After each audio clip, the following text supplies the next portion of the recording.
this talk. The talk is the same, the title is a little smaller and more concise.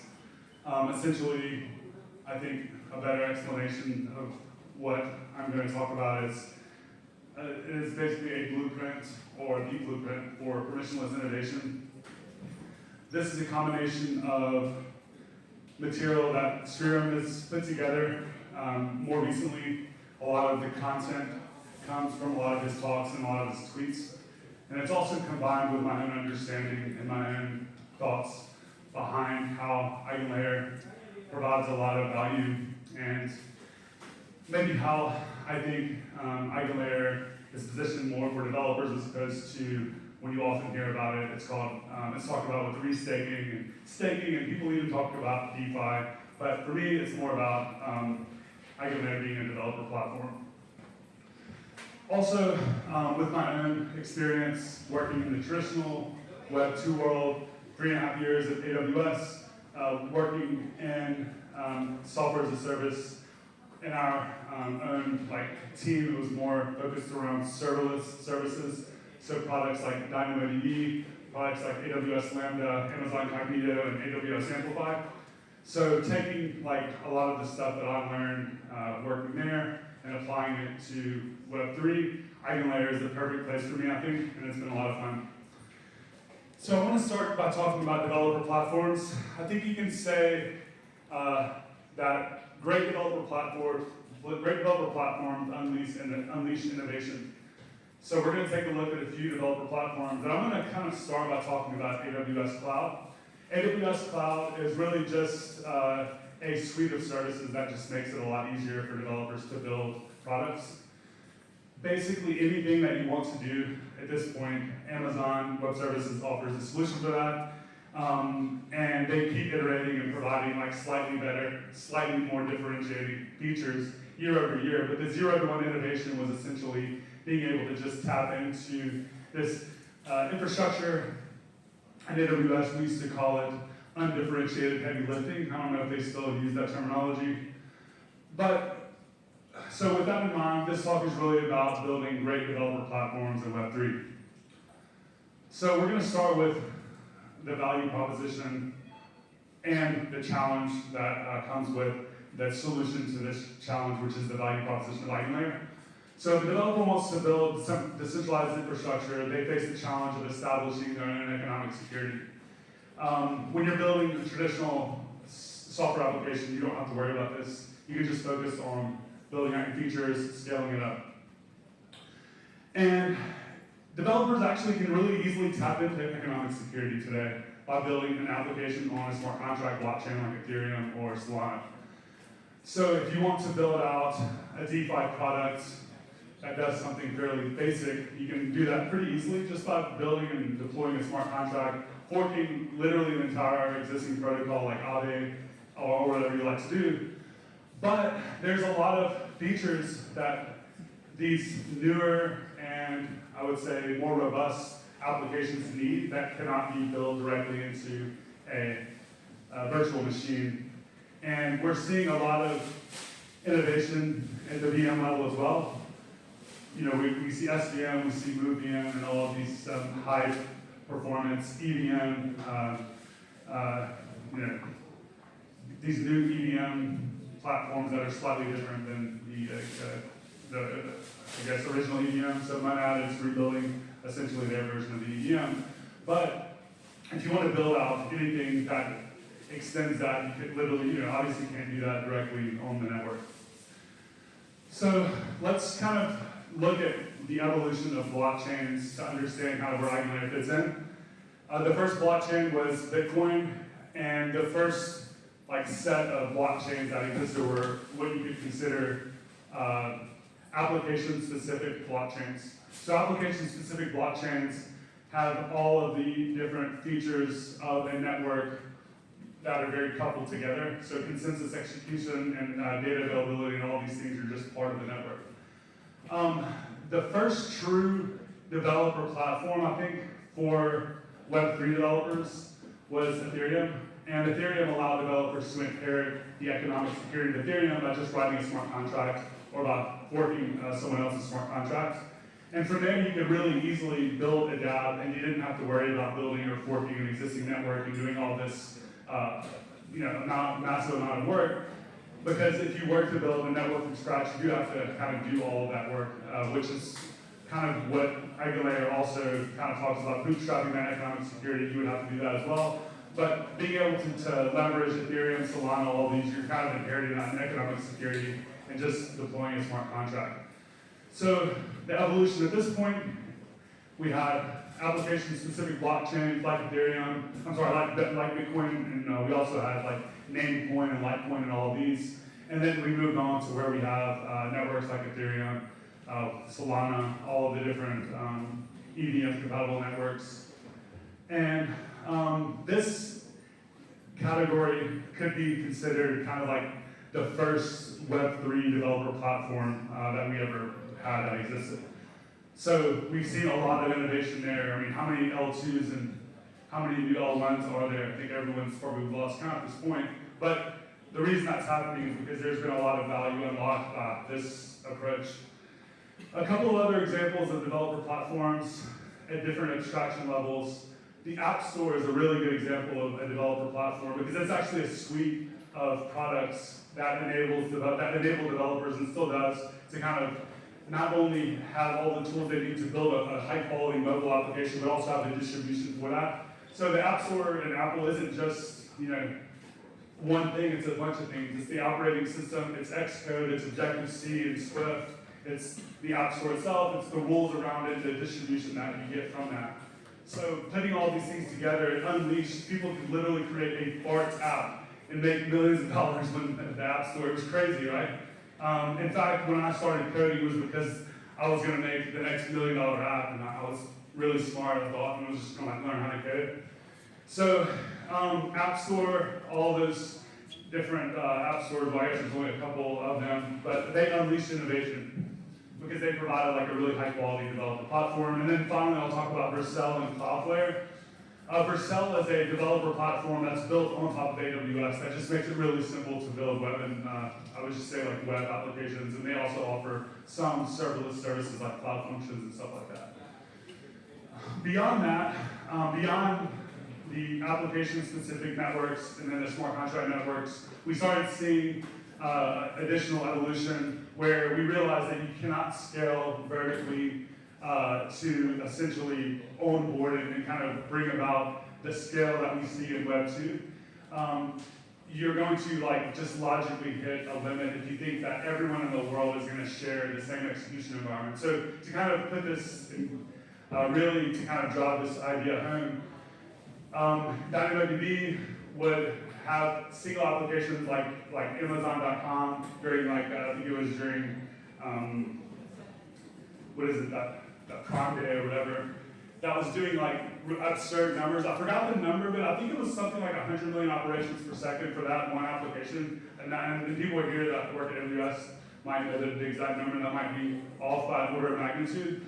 But let's say it's like 10 million operations per second. That's still obscene compared to what we see in Web 3. But the more ridiculous part of that number is that that's just their applications that are using that database, those instances of that database.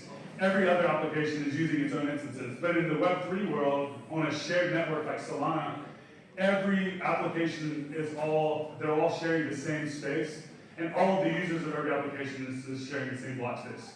So if you think about it like that, obviously is not going to scale. So we started seeing rollups and app chains, and that's kind of now we have the next kind of evolution where rollups allow anyone to build a new execution environment on top of this common consensus layer.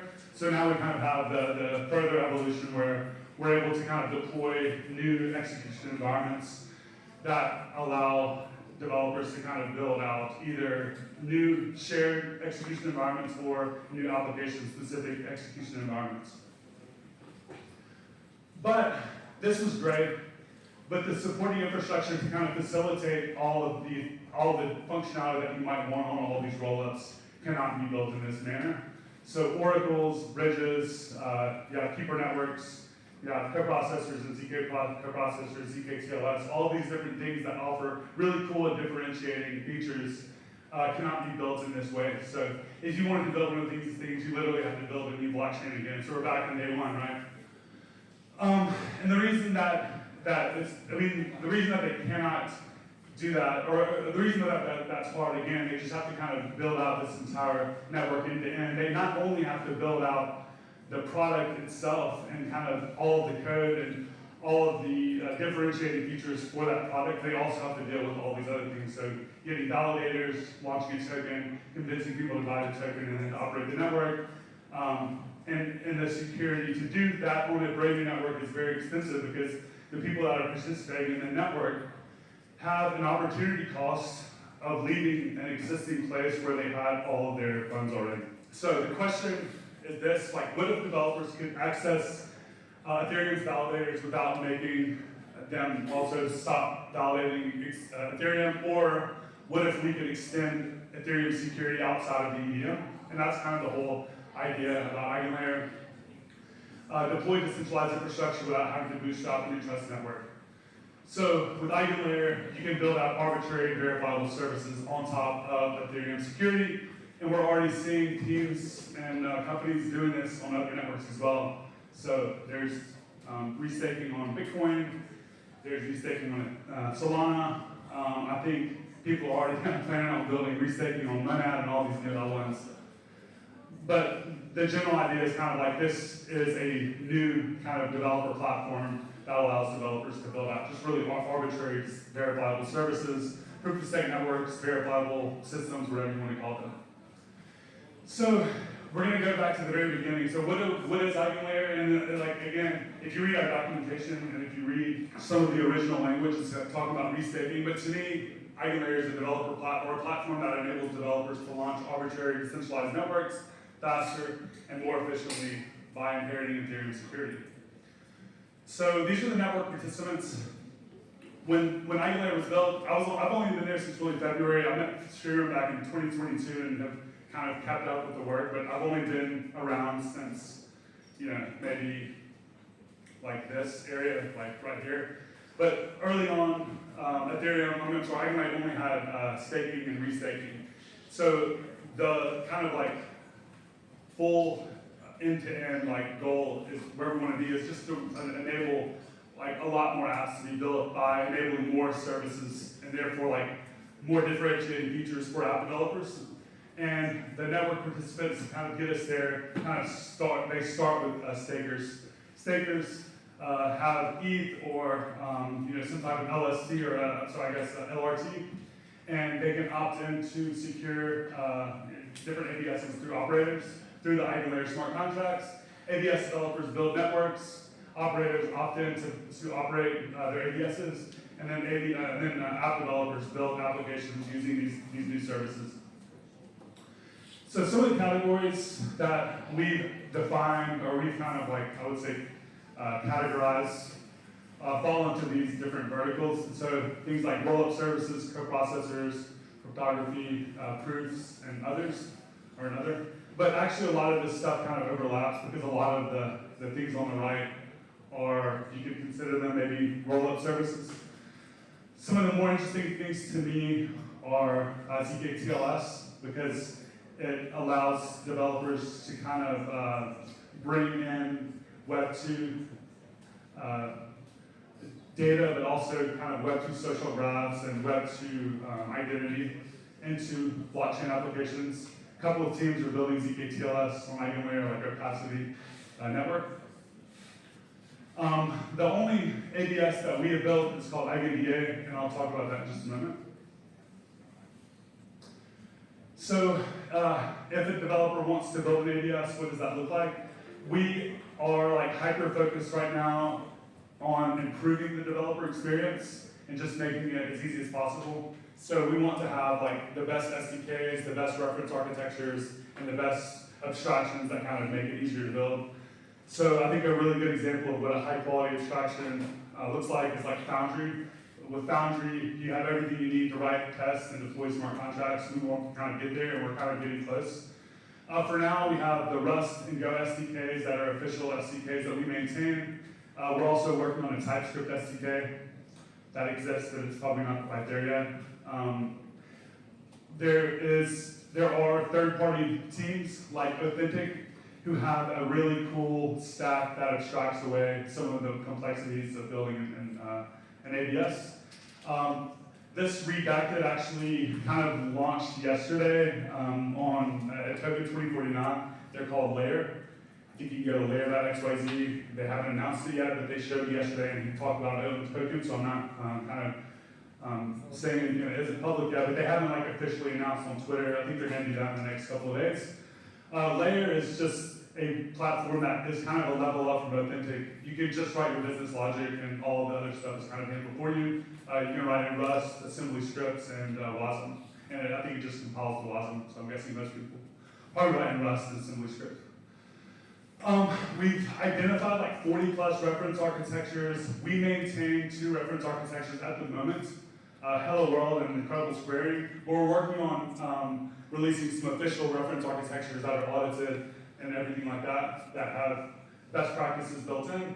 So if you want to build a coprocessor, you can just like fork that and start building. And I actually left one off here, EigenLayer. EigenLayer has a cool service that allows you to kind of build, really just like deploy a ABS from a different category, like the ones we looked at earlier, through their UI, and then you can kind of, I think, bring the smart contracts down and make modifications. I don't think you can bring down the off-chain code yet, but I think they're going to add that as a feature soon. So I'll give us some examples of live services or services that will be live soon. EigenDA is a data availability layer. The differentiating features between EigenDA and other data availability layers is that we're super focused on high throughput, low cost, and high bandwidth. So an example of what that looks like is that we're currently at 15 megabytes per second, and we want to be at, I think 100 megabytes per second is kind of our next like benchmark, and then ultimately 1 gigabyte per second. So what does that look like? Well, Gajesh and Sphero did this experiment a few days ago where they dumped 15 blockchains data in real time on EigenDA, and they only used like half of the bandwidth that was available. So Ethereum, Bitcoin, Solana, Celestia, and 11 other blockchains over an extended period of time. And we still have 50% capacity, 15 megabytes per second. And again, we're not even where we want to be in the next few months. We're shooting for 100 megabytes per second. I don't know the number of months that will take, but that's kind of the next big benchmark that we're going for. So some of the other products that people have already built in public, like in the sense that you can see them on testnet and mainnet, they're publicly known, are like Opacity Network, zkTLS, Reclaim Protocols, zkTLS, EigenLayer Proof Verification. Right now, Ethereum is extensive and can process around 15 proofs per second. Align is at 1,000, we'll be at 10,000 soon. Versatis is cool. It's kind of like an EC2 instance or a DigitalOcean droplet, but all of the output is verifiable on chain through EigenLayer. Lagrange ZK coprocessor, Brevis ZK coprocessor, OpenLedger, a verifiable AI database. There's Automated Network, that's Trusted Execution Environment, who is hosting this event today. Witness chain, proof of location, proof of bandwidth. EigenLayer has this cool product called Restake Rollups. It's essentially a way to, it's kind of like a rollup as a service paired with your own ABS for additional features that you kind of own and deploy as well. So some of those features are like a fast finality layer and decentralized sequencer network. There's also just arbitrary, whatever you call them, like rollups as a service providers that are really great. So Conduit, Caldera, Gelato. A couple of teams that are building on EigenDA that I'll just highlight are Abstract Chain. Abstract Chain is Pudgy Demons. There is Movement Labs, which is a virtual machine. There's Celo. There's Cypher. There is Mantle, and then Mega Eve. Mega Eve is kind of like brands themselves as a real-time blockchain. They have some absurd benchmarks that they are going for and claiming. I haven't seen these, so I can't speak to them, but I'm a big fan of what they're doing, and I would love to kind of be able to test those numbers out soon. But 100K TPS with pretty low latency or extremely low latency. So if you want to check out what's going on in the ecosystem, you can go to the ecosystem page, the eigenlayer.xyz/ecosystem. But even better, you might go into the ABS dashboard and like look on testnet and kind of see the stuff that's been playing around there. And that's it. Thank you.